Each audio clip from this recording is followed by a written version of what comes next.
You're listening to the Handcrafted Therapy Podcast with massage therapist and business owner, Julie Alexander. That's me. I'm your host. I've been a massage therapist for 17 years, and I have a business marketing degree. On this podcast, we'll be interviewing industry professionals that can talk to us about how to run your business better, how to be a better massage therapist overall, and how to take care of yourself and give yourself a little love, a little self-care, little grace in your life. I am so glad that you're here. Thanks so much for joining us today. So I want to introduce Steve Cartlidge to our audience today. Thank you for joining us, Steve. You're welcome. Steve has been an instructor for several years now, and I can let him give you the details of that and what he instructs. But I met Steve several years ago. He was kind enough to host our AMTA meetings for the Dallas chapter, and he instructed us on, I think it was gentle deep tissue work. It was a great class.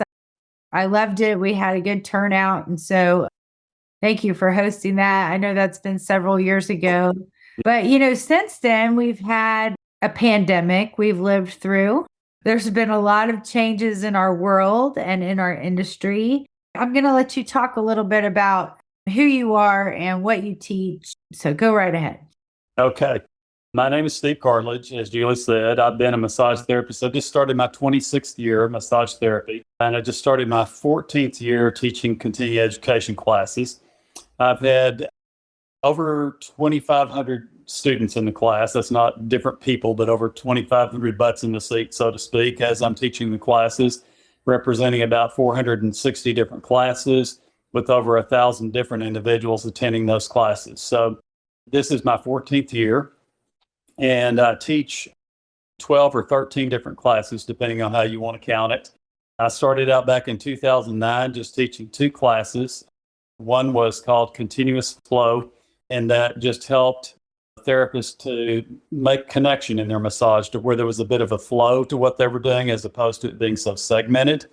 And I felt that was kind of needed. I had a really weird experience with the lady who's working on me, and she left me on the table, went across the room to get a drink of water, and came back about 30 seconds later. And I'm like, where did you go? I was spaced down at the time. So I thought it might be something that people could benefit from, is staying in contact with your clients, having some continuity to the flow of your massage. And so I came up with that class called Continuous Flow. And then also my background is in sales and marketing. And when I started back in 2009, the only 2 classes were that class, the Flow class, and a class called Marketing for Massage, or how to build your business. And because I thought I knew how to do that and was pretty successful in doing it. And then over the years, I've continued to add classes. So now that I have 13, however, I'm really only teaching 12 of them because I'm teaching on site at a massage establishment such as Massage Envy, Hand and Stone, Holistic over in Weatherford, Island Massage down in Burleson, various different places where they host me to come teach because I gave up my office in April of 21. And so they don't want me to come in and teach marketing for massage because they want their people to stay there. So that class has kind of died, although I'd be happy to teach it. If there was a group of people that were sharing an office and they wanted to have it taught there, I'd be happy to do it. But mostly I'm teaching the 12 different classes now that range everything from that continuous flow class, deep tissue, pregnancy massage, lomi, fascial release 1 and 2, painless deep tissue, sports massage, massage for sports injuries, and there's 12 of them. My website is advancedmassagetherapy.vpweb.com. So if anybody wants to go on there and see the list of classes or what you need to do if you have a massage establishment or an office with a group of therapists that are sharing and would like to have me come on site and teach the classes on site, that's what I have been doing since I closed my office in 21. Now, when I originally closed my office, I really didn't intend to continue to do any massage. I was just going to do some on-site teaching and that kind of thing.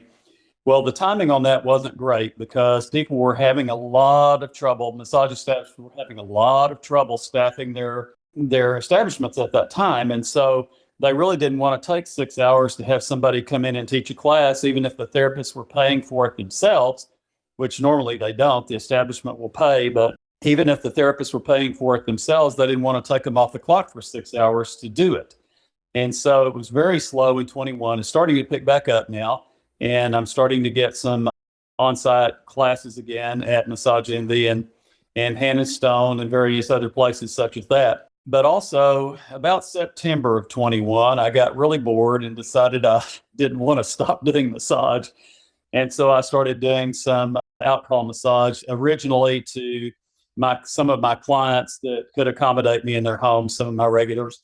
And then I signed up with Zeal and Soothe and have been doing a little bit of work with them, just enough to keep me from being bored. I'm really not trying to make a living at it anymore, but it's enough to keep me busy and make a little money here and there, but that's not my goal. It's just to stay busy. So that kind of sums up what I have been doing. Well, it sounds like, because I'm opening up a massage supply and training center. And I am so excited about that, Julie, because there has been ever since Body Logic's closed, it's just been a nightmare trying to buy anything. I mean, you can buy it online from Massage Warehouse, but you can't see it. You don't know what you're getting unless you've ordered that same product before. You have no idea what it's going to be when you get it. And I could tell you horror stories about that, but I won't. But I'm so excited that you're going to have a physical location that people can come to and buy their massage supplies and lotions and all that kind of stuff. And then also, of course, I'm excited about the training center as well and hope to teach some classes out there. But on the bigger picture, I think it's really exciting for massage therapists in Dallas-Fort Worth to at least have a place they can go and buy massage supplies, whatever it might be that they need. It just warms my heart every time I hear somebody say that, because it justifies all of my hard work that I'm doing to get this thing open, because it is not for the weak of heart to open up. No, it's a big endeavor. Business. And I want to share the path in which I'm taking, because there are a lot of stumbling blocks, a lot of obstacles that are coming along my way, but I am plowing through them. And it's people like you that have encouraged me, that justify the fact that we really do need something and a place to go to connect with other people in our industry, to learn from each other, to touch and feel the products. I mean, we are touchy-feely people. If we weren't, we wouldn't be in this industry. Exactly. We want to feel the massage lotion and use it before we buy a whole gallon of it or that product, or we want to touch and feel the sheets. I mean, it's such a literally a tactile industry. Exactly. And, when I work with my mentors about how I'm going to get this store open, that is such an important piece as to why we need a physical store and not just an online presence. So I'm just so happy to reiterate that. And I'm excited. And you're going to be in Plano, right? Yes. So I just signed a lease. This episode's probably going to come out in a couple months. So this might be, the timing is a little off for what I'm actually doing at the time right now versus when this episode will be released. So my audience, I need to apologize for them for any delay in communication here, but I just signed the lease. My goal is to be open by January or early next year. The build out will take some time. We know that there's some delays in supply chains and, with workers and things like that. So I'm not trying to push to be open by the holidays. I originally was hoping that would happen, but we've already been delayed. And anyway, it's going to happen next year. I'm so excited about it. Hopefully we can get you in to teach some of these marketing classes that you're talking about, because I think that's a really big key for massage therapists. Again, when we were talking before I hit the record button, I said, one of the things we want to do in this podcast and in the store and training center is help fill in the gaps of things that you didn't learn in massage school. So marketing and business is a major part of that. And you and I have a marketing business background. I have a marketing degree from UNT, and it's come in really handy as a business owner. But not every massage therapist has that tool in their toolbox. And it can be very frustrating to just open your doors and go, where are all the people? Right. And how do I define what my target market is? How do I get people in the door? What is my message? What's my hook? So there are a lot of questions out there that a lot of us have as we open our business. One thing I want to talk about with you is being flexible and adaptable as a business owner. Mhm. And you've talked about it a little bit as you've had to close your office and now you're working out of other places and finding multiple income streams, not just massage therapy related, but also with instructing at other places as well. Mhm. How have you been able to find a way to shift your mindset and adapt to, not having an office? Well, originally I was going to just kind of retire, to tell you the truth, but I just got bored. I mean, I was going to continue to do teaching, when I got calls for it, but I wasn't really actively promoting that. I did send out, I have a really huge list of people who've attended my classes over the years, 900 to 1,000 people on my email list. And then I also have a number of places that I had taught, massage establishments that I taught over the years. So I had a list of those people. So I sent out a few emails to those massage establishments telling them what I was doing. I sent out to the entire list as well, just in case it was people that worked in massage establishments that might want to tell the management, hey, this guy will come here. But I didn't really pursue it very hard because I wasn't wanting to be that busy. And as I found out, if you don't pursue it very hard, you're not only going to not be that busy, you're not going to be busy at all. So I started to take a different tact on it and started to contact some of the people by phone that I had worked with before. And over time, it's kind of come back a little bit. And I'm finding some new places as well. But in terms of my personal clientele, I really didn't want to do a lot of work. So I only contacted maybe my top 5 or 10 clients that have been coming to me, some of them as long as 20 years, and said, hey, I'm available to come to your home and do this. And there were a couple of them that, it didn't work for them. They had kids running around. They wanted to get away from their home to go get a massage and not be in their environment, Yeah. And then I had others that just didn't have room to set up because they were in a small apartment or something like that. So I only have a few, and I've picked up a couple of regulars off of Soothe and Zeal, but that's through the app, of course.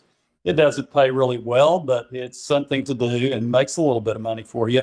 I wouldn't recommend anybody close their office and think they're going to make a living out of outcall massage unless they have an established clientele. 70% of them or more are willing to let you come to their home. Then you can build it after that. But I think that it's really difficult to maintain an outcall massage practice simply because it's really hard on your body too. You're carrying massage tables around, and I've got a bag that weighs nearly as much as my massage table that has padding and a Bose speaker and all lotion and sheets and towels and all that kind of stuff. So it's not for the faint of heart. And I do recommend anybody that decides they're going to do that to invest in an aluminum massage table that's a lot, 20 pounds lighter or whatever than the wooden ones, because it'll wear you down if you're going to apartments or second floor buildings and that kind of thing, trying to carry it around. So that's been my experience with it. And like I said, I'm at the point that I'm not trying to make a living doing this, but I think that I can offer some suggestions to people who are still trying to make a living doing this. And the first thing I would say is keep your office and sign up with Zeal or Soothe or whichever of your clients will let you come to them. If you want to start transitioning, I would suggest that you transition it. Don't just shut your office down and expect that you're going to be as busy as you were before. And of course, my office rent was extremely high because I had a big office that accommodated classes. And so I got rid of a big expense when I got rid of my office. But a lot of people, they're only paying $700, $800, $900 a month for their office, and you can't live on $800 a month or $900. So I would suggest that you transition if you want to do that. In terms of marketing, I've got all sorts of ideas about that. I don't know if you want to get into that or not, but anyway. Yeah, I'd love to hear him. Okay. Well, I've had some criticism on my marketing class from people that said, you know, we don't have a lot of money to invest in advertising. We were trying to come and get some tips that didn't cost us anything. And I have some of those. But there are things that most people will not discipline themselves to do. If you do them, you will set yourself apart from other massage therapists by doing them. And I'm going to give you 2 or 3 of them, and they're real quick. And that is, when you have a new client, you're going to have an intake sheet that you're probably going to get their cell phone number. If you don't get their cell phone number, when you look over the intake sheet, ask if they'll give it to you. And at the end of the day, every day, without fail, every new client gets a text that says, "Thank you so much for giving me the opportunity to work on you today. It was a pleasure to work with you. I hope to see you again soon. Remind me to give you $10 off the next time you come," or whatever you want to do. It doesn't have to be that. You don't even have to do that, but make contact with them very shortly after they came in to tell them how much you appreciated them coming in. And I had people say, "Oh, that's just too much trouble. I don't want to do that. I do 6 people a day." Are they all new? No. Well, then how long does it take to write 2 texts? You write the same text, copy it, and send it to 2 people. It doesn't take that long. Right. And if they don't come back within 30 days, send them another text. Say, "Hey, I noticed you were in last month. I hope you enjoyed the massage. I'd love to have you come back in again." Follow up with your people. The other thing that I would suggest is to give your established clientele a little bit of a perk to recommend people to you, maybe $20 off on their next massage. I went to the trouble of having some, what I call massage buck certificates printed up. And when they would send me somebody, I would mail them one of these $20 off things. It doesn't have to be that, it can be whatever you want it to be. But I soon discovered that when people are getting rewarded for recommending you, they'll recommend you a lot more. And the more new clients you have, the greater your footprint becomes in the massage industry. And I grew my practice exponentially using a 3 contest where I was having my established clients competing for a grand prize for who could send me the most people. And I took in a ton of money, was extremely busy during that contest. But the most important thing is that I retained many of those new people that they sent me. And I tracked that for about 6 months after the contest ended, or 8 months after that contest ended. And I took in an enormous amount of money from those people that I would have never seen had they not been referred to me. So those are 3 little quick things that you can do that I think will benefit your business greatly and help you grow it quicker than you think you can. Those are awesome tips. I love all of them. I mean, and they're pretty much free except for your time. You do have to take time to do them. I mean, but I think reaching out, just taking that extra time to make that client feel important and special to you Exactly. by reaching out to them and following up, just saying, how do you feel after your massage? And thanks for coming in and visiting me. That little extra bit of customer service just puts your business ahead of your competition immediately. And it makes people feel like you care about them and they feel appreciated. They feel appreciated. Exactly. And we all want to feel appreciated in the world. That's for sure. I took the time and money to invest in a professional coach when I first started my business several years ago. And the number one thing I took away from that was to ask for referral. And I love your idea of doing a competition, because I have a couple of ladies that come in to see me that are my the biggest provider of referrals for me, the 2 of them. And they compete against each other. They're friends. Right. And they compete against each other naturally about who's going to give me more massage referrals. And I love them so much for that. And I have a referral program where you refer 3 new people to me and you get a free massage.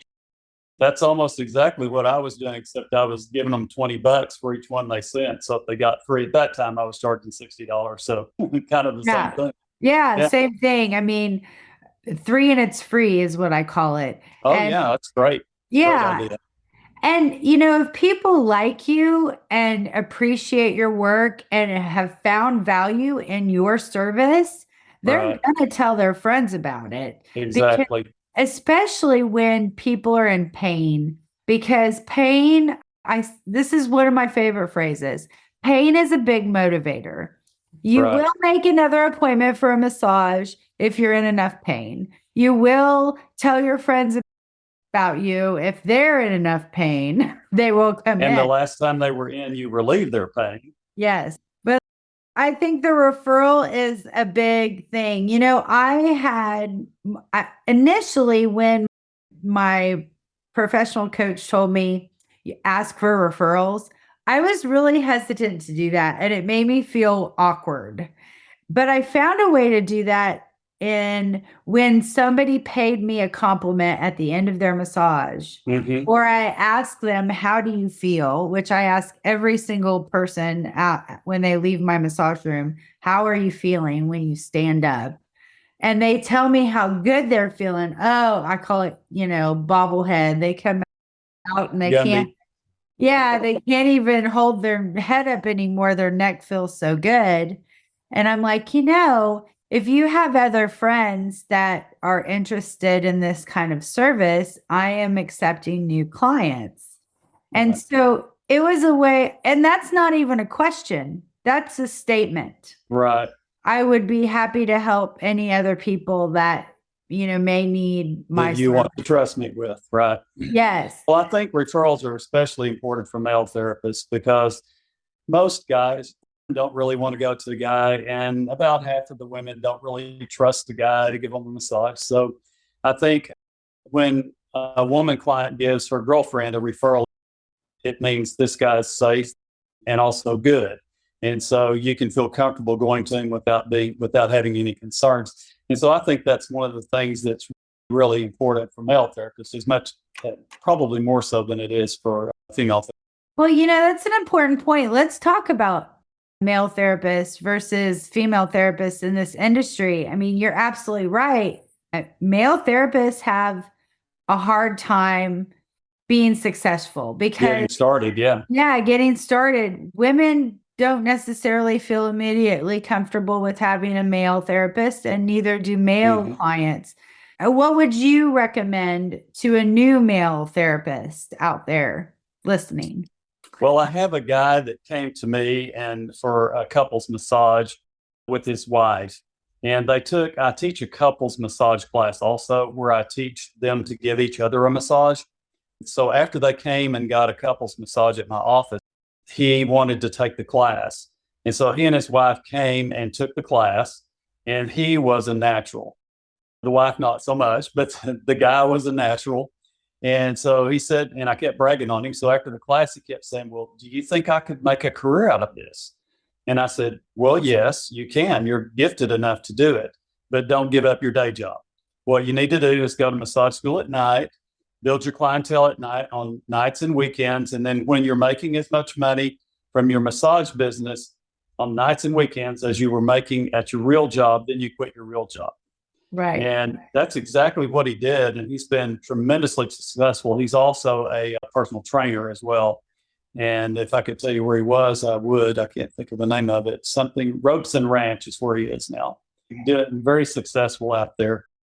So that's what I would say. The way I got started is I had a fitness studio that I built and ran for 4 years. And I had massage rooms there, and we had a bunch of other stuff too. We had aerobics, we had women's boxing, we had personal trainers and all that kind of stuff. It was a little fitness gym.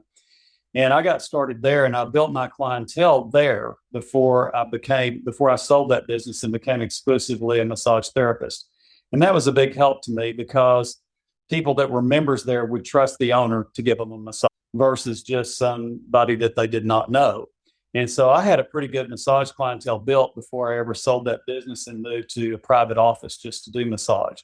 So I kind of jump started mine that way. But I would not recommend that any guy get his massage license, go rent an office and expect that he's going to have a full book of clients. He's just not going to have it. It has to be developed over time. I really do think you need to have a second source of income while you're trying to build it if you're a guy. Not a bad approach for a woman as well, but especially for a guy.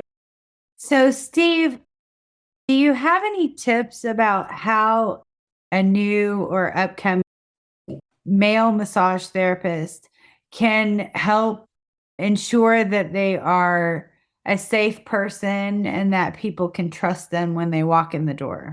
Well, one of the things that I did by design, when I moved out on my own, I had a when I had the fitness studio, I had a gal walk in there looking for a job as a massage therapist.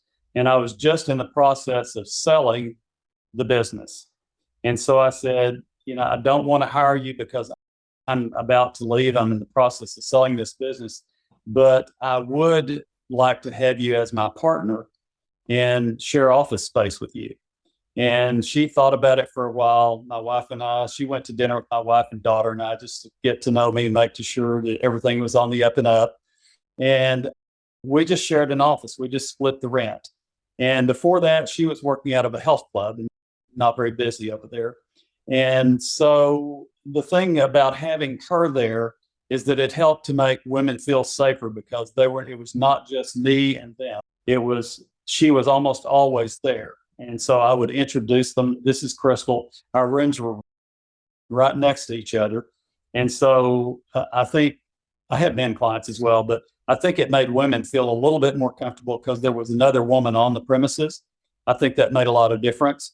And we were on the corner of Harwood and Murphy in Bedford. And there was a sign out front that was kind of a diagonal sign that faced both Harwood and Murphy. There was a place for us to put our sign, and all it said was massage and my phone number.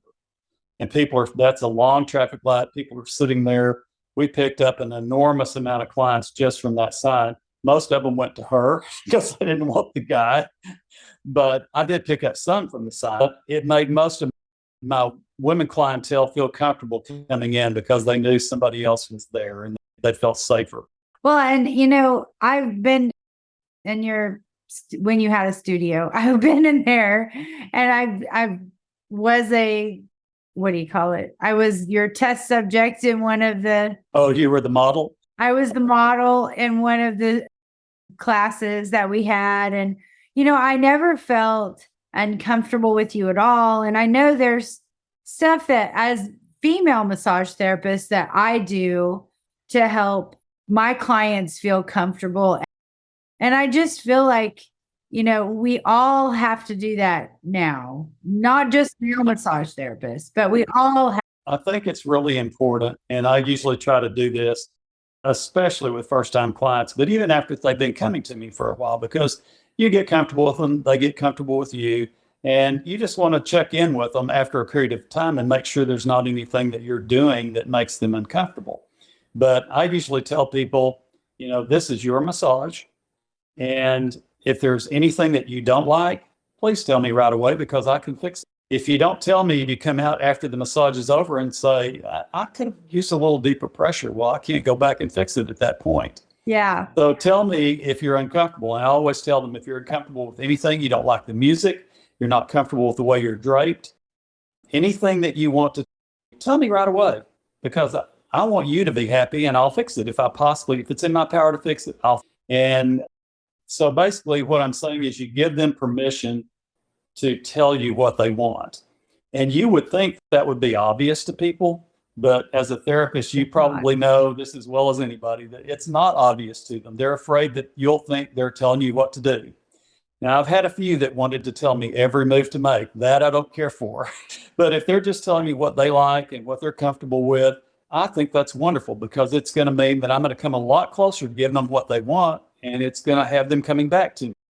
Yep. And I love that so much. I think that's really important for our listeners to take away.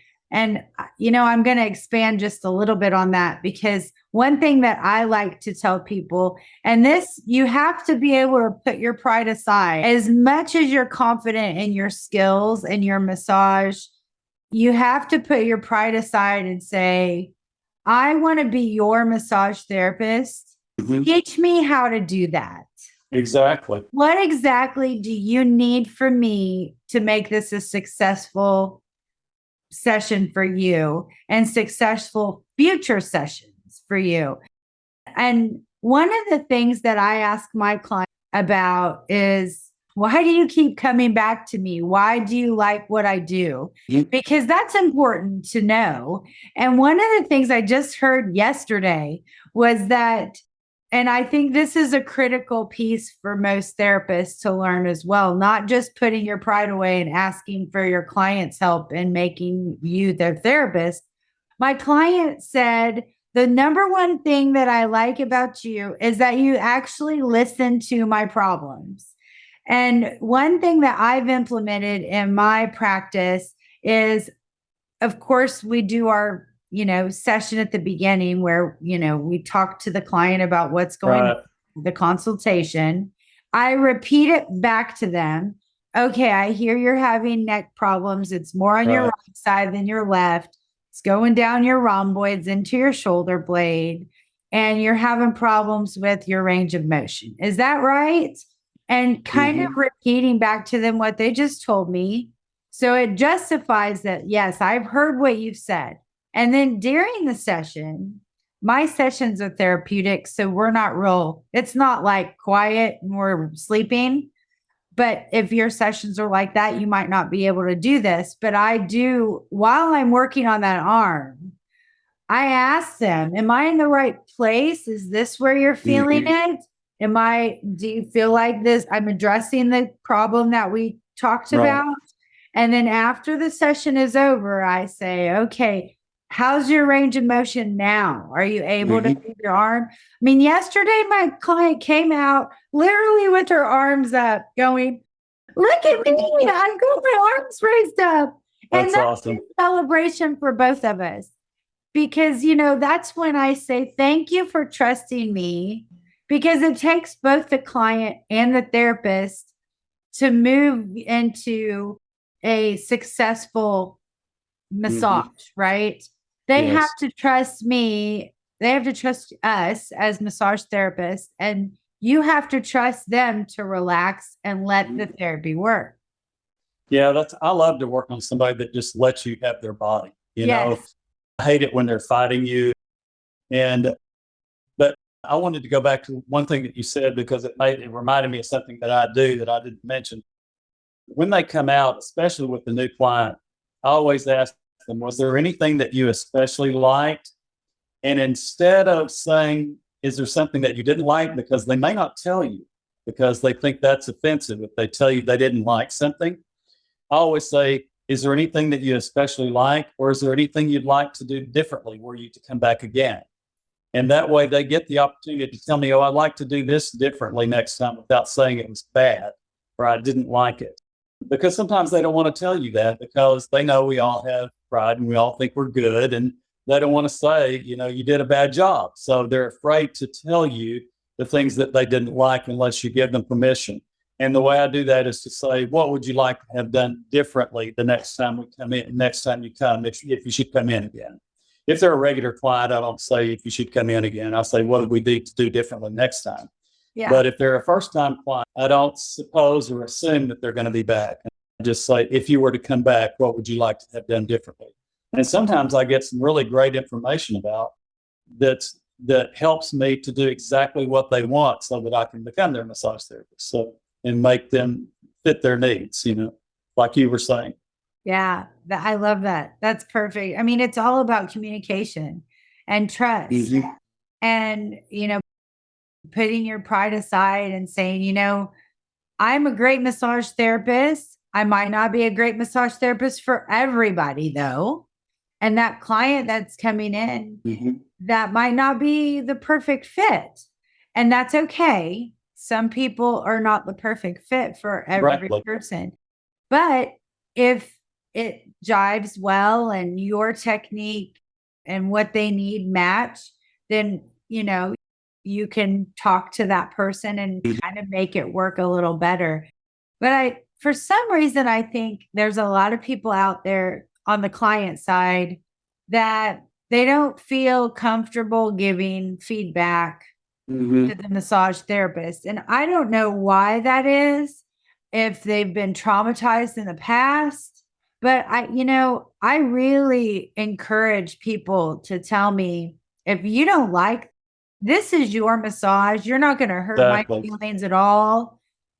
you might not like it, but ABC person likes it. These Exactly. other people like it, but that's okay. You're a different person than they are. Right. You, Sometimes I'll say to them, I'm really good at this, but I can't tell how it's feeling to you.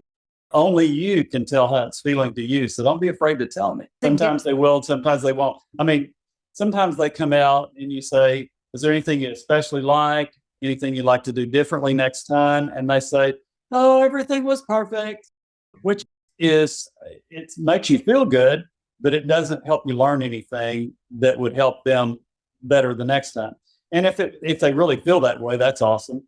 But if there's something in their mind that they just don't say, that's not as good, because then you can't fix what it is that doesn't exactly match their needs. But like you said, not everybody is going to like you. You're not going to be everybody's cup of tea, and you can't please everybody. I mean, you can do your best to accommodate what they're looking for.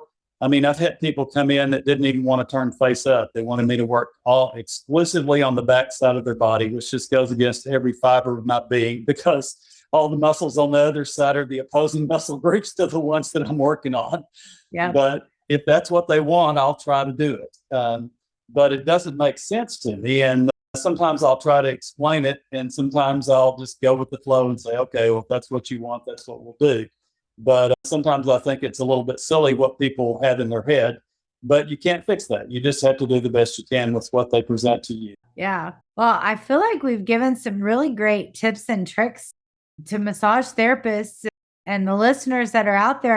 I've hoped that you've learned something, because I know that over the years I've taken a few of Steve's classes, and I can just tell by some of these things that he's saying that I have gravitated towards some of those ideas that you've presented, and some of those tips over the years have worked for me. So thank you for You're being welcome. a mentor to me and giving me these tips several years ago, because they have worked, and I've developed them into my own formula that works for my business and for my client. Mhm. And I hope that our listeners can take away those same things, or whatever works for you and whatever Right. is comfortable for you. And it might be a little uncomfortable to ask for a referral, or ask, what can we improve on in this session? Because it does take a little humility. But I encourage you to at least try to go out there, and as you're massaging people, practice these things and be honest, because, we're all human, and we all want to help others. As massage therapists, we have an empathetic heart. We're in this to help other people. And if you truly can sincerely present that to your clients, it's usually very well received. Absolutely. And if you're genuine and you're truthful and honest, that's really your recipe for success, to be honest. I mean, it sounds so simple, but the phrase "keep it simple, stupid" is very successful. Yeah. Yeah. One other quick thing that I wanted to add about, I talked about following up with clients, but on the front end, when they come in, I think it's extremely important. And I can tell from your personality that you do this without needing to be told to do it. But there are some therapists that don't act like they're happy that the person is there when they come in, that the client is there.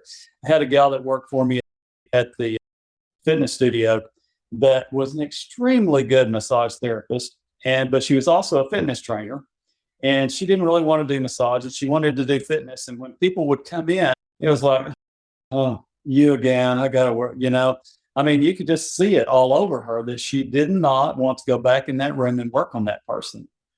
And I think it's really important that when the person comes in, that you show some excitement that they're there. I mean, and I'm not saying put on a big act. Right. I think that's phony, but just, I mean, you are happy they're there. So let them know that you are. And they'll be excited to see you if you're excited to see them. So Yeah. that's my last 2 cents on that. Well, episode 2, where I interviewed Rebecca Brumfield, she is a social media influencer, massage therapist. And one of the things that we talked about in the episode that just launched today was how I wake up every day and I say, today's going to be a good day. Somebody on my books has been looking forward to this, if not all of them on my books, Right. been looking forward to this day for several Mhm. days. And even though it's just another day for me, I have to remember this is a day that my clients look forward to, and I have It's to a special day for them. it's a special Right. day for them. And if today was my massage day, I want them to be really excited that I'm there because it's a special day for me too. So almost like their birthday, Yeah. kind of have to think about it like today's my massage day. I'm so excited. And you as their massage therapist should encourage that. You want them to be excited to be there, and you want to express your excitement that they're there as well. And hopefully that comes out as gratitude and not, oh, geez, I have to work on this person again. I mean, what we do is work. It's kind of like flower delivery. We're giving something and they're so happy to receive. And when you've been working on somebody for 20 years and they have the same problems every week, sometimes it's really hard to feel excited about doing that same thing that you've been doing year after year on that same person. Yeah. But when that happens, and I had a gentleman that came to me literally 20 years and would still be coming if I had the office open. But I tried to focus on his personality because he was a very upbeat, happy gentleman and was always glad to see me. And so I tried not to focus on the fact that working on him was not very much fun.